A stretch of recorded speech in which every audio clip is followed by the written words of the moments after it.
Hi అండి, అందరికీ నమస్తే. Welcome back to our channel. It's me Naga motivation. ఈరోజు ఒక మంచి వీడియోతో మీ ముందుకు వచ్చానండి. ప్రతి ఒక్క మనిషిలో కూడా మంచి చెడు రెండు ఉంటాయి కదా. కానీ అవతల వ్యక్తిని మనం ఎలా నమ్మాలి? అతనిలో ఉండేటటువంటి మంచి లక్షణాలని, మంచి స్వభావాన్ని ఎలా గుర్తించాలి? అసలు ఈ టాపిక్ చేయడానికి రీజన్ ఏంటంటే, ఈ రోజుల్లో మనుషులు నటన బాగా నేర్చారండి. మసిపూసి మారేడుకాయ చేస్తున్నారు. బాగా నమ్మించి వెన్నుపోట్లు పొడుస్తూ ఉన్నారు. శత్రువులు ఎక్కడో లేరండి, మన పక్కనే ఉండి మనల్ని నమ్మించి వెన్నుపోట్లు పొడుస్తూ ఉన్నారు. అలాంటి వాళ్ళని ఈ 4 టెస్టుల ద్వారా, ఈ 4 లక్షణాల ద్వారా వాళ్ళు మంచి వాళ్ళ, చెడ్డ వాళ్ళ ఈజీగా తెలుసుకోవచ్చండి. మంచి లక్షణాలు ఉన్న వాళ్ళని, మంచి స్వభావం ఉన్న వాళ్ళని ఈజీగా తెలుసుకోవచ్చు. కానీ ఎంతవరకు? ప్రతి వ్యక్తిని కూడా మీరు నమ్మే ముందు ఈ 4 విషయాలు బాగా గుర్తుపెట్టుకోండి.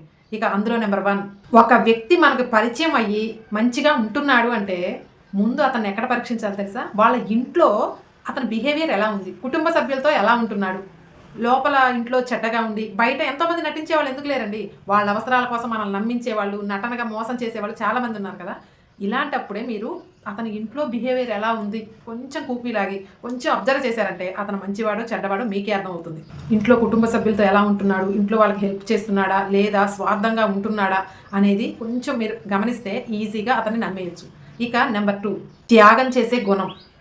ఈ రోజుల్లో అలాంటి గుణం ఎవరికి లేదండి. ఎవరికి వాళ్ళే స్వార్థపరులుగా ఉంటున్నారు. అలా ఉంటేనే ఈ సొసైటీలో కూడా బ్రతకగలం. కానీ ఎదుటి వాళ్ళని మోసం చేసేటటువంటి స్వార్థ గుణం మాత్రం ఉండకూడదు. ఎవరైతే వాళ్ళ సంతోషంతో పాటు పక్క వాళ్ళు కూడా సంతోషంగా ఉండాలి. ఒక్కొక్క టైంలో మన సంతోషాన్ని కూడా పక్కకు పెట్టి అవతల వాళ్ళు హ్యాపీగా ఉండాలి అని అనుకునే సిచ్యువేషన్ కూడా వస్తుంది. అలాంటి విషయాలు వాళ్ళకి త్యాగం చేసే గుణం ఉందా లేదా? ఇలా త్యాగం చేసే గుణం ఉన్న వాళ్ళకే మన బాధలు, కష్టాలు, మన సంతోషాలు ఇవన్నీ కూడా అర్థమవుతూ ఉంటాయి. ఇలా త్యాగం చేసే గుణం ఉన్న వాళ్ళు మన ఫ్యూచర్లో ఏదైనా కష్టాల్లో ఉన్నా, బాధలు ఉన్నా కానీ మన మనసులో బాధ అర్థం చేసుకోగలరు. మనకు కొంచెం కాస్త హెల్ప్ చేయగలరు. ఇలాంటి వాళ్ళు మంచి వాళ్ళు, మంచి అలవాట్లు గలవాళ్ళు. కాబట్టి త్యాగం చేసే గుణం ఉందో లేదో ఒకసారి టెస్ట్ చేయండి. ఇక నెంబర్ 3, డబ్బుల విషయంలో. ఈ ప్రపంచం ప్రస్తుతానికి ఆ డబ్బుల మీదే నడుస్తూ ఉంది. అనుబంధం, ఆప్యాయతలు, అనురాగాలు ఇలాంటి రిలేషన్ దొరకటం ఈ రోజుల్లో చాలా తక్కువ.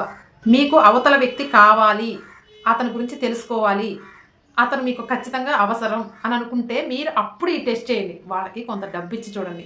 మీరు అవతల వాళ్ళకి ఆ డబ్బు ఇచ్చి మీరు టెస్ట్ పెట్టడం ద్వారా అతను అనుకున్న టైంకి అనుకున్న విధంగా డబ్బు ఇచ్చారంటే అతను క్యారెక్టర్ ఉన్నవాడే, నమ్మదగిన వాడే అని అర్థం. ఎందుకంటే ఈ రోజుల్లో డబ్బు ఇచ్చినా, తీసుకున్నా లేదా మనం అడిగినా కానీ అక్కడే వాళ్ళ క్యారెక్టర్ బయటపడుతుందండి. మీరు మీ డబ్బు అడిగినప్పుడు కూడా ఏదో ఒక సాకు చెప్తూ, మాట దాటేస్తూ, మాటలు చెప్తూ ఉంటారు చూసారా?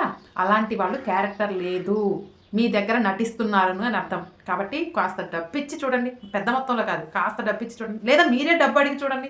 ఆటోమేటిక్గా అవతల వాళ్ళ క్యారెక్టర్ బయటపడుతుంది. తీసుకున్న టయానికి ఇస్తా అన్న మాట మీద నిలబడి మీకు డబ్బు ఇచ్చాడు అంటే అతని క్యారెక్టర్ మంచిగా ఉన్నట్లే, నమ్మదగిన వ్యక్తి అని అర్థం. ఇక లాస్ట్ అండ్ ఫైనల్ నెంబర్ 4, ప్రతి మనిషిలో కూడా మంచి చెడు ఉంటాయి కదా. ఆ మంచి చెడు ఎలా గుర్తుపెట్టాలంటే, ఆ మనిషి ఎప్పుడూ సోమరిపోతుగా ఉంటూ, ఒక్కసారి చెప్పిన మాట మీద నిలబడకుండా, ఎప్పుడు అబద్ధాలు చెప్తూ ఉంటూ, ఫ్యూచర్ మీద ఎటువంటి గోల్స్, ప్లాన్స్ లేకుండా అల్లాటప్పాగా తిరుగుతూ ఉంటారు చూసారా? అలాంటి వారితే ఏ రిలేషన్ మెయింటైన్ చేయకపోవడమే మంచిది.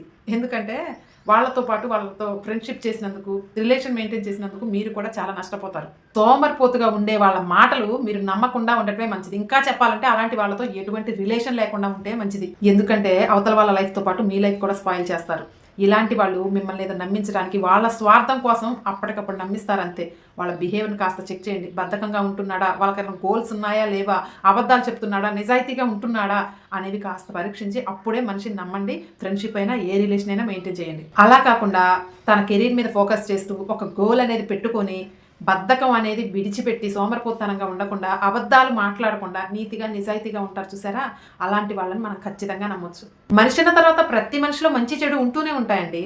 కానీ అవతల వ్యక్తిని మనం నమ్మాల్సిన అవసరం వచ్చింది, అక్కడ నమ్మి తీరాలి, లేకపోతే పనులు అవ్వవు అని మీకు ఖచ్చితంగా అలాంటి సందర్భం ఎదురైతే మాత్రం అప్పుడు ఈ 4 విషయాలు బాగా గుర్తుంచుకొని ఈ 4 టెస్టులు చేసి అవతల వాళ్ళని నమ్మండి. అంతేకాని ఈ రోజుల్లో బుల్లబుచ్చకాయ మాటలు చెప్తూ అవతల వాళ్ళని ఈజీగా బాల్తో కొట్టిస్తూ మాయ మాటలు చెప్తున్నారు. కాస్త జాగ్రత్తగా ఉండండి. ఇదండి నాకు తెలిసినటువంటి ఈ 4 విషయాలు మీతో షేర్ చేసుకున్నాను. మీకు ఈ 4 కరెక్ట్ అనిపిస్తే, మీకు నచ్చితే చిన్న లైక్ ఇచ్చి కామెంట్ సెక్షన్లో మీ యొక్క అభిప్రాయాన్ని తెలియచేయండి. నేను ప్రతి ఒక్కరికి కూడా రిప్లై ఇస్తానండి. ఫస్ట్ టైం మన ఛానల్ ఎవరైనా చూస్తున్నారనుకుంటే ఇలాంటి మోటివేషన్ కోసం నా ఛానల్ని సబ్స్క్రైబ్ చేసుకోండి. Thank you.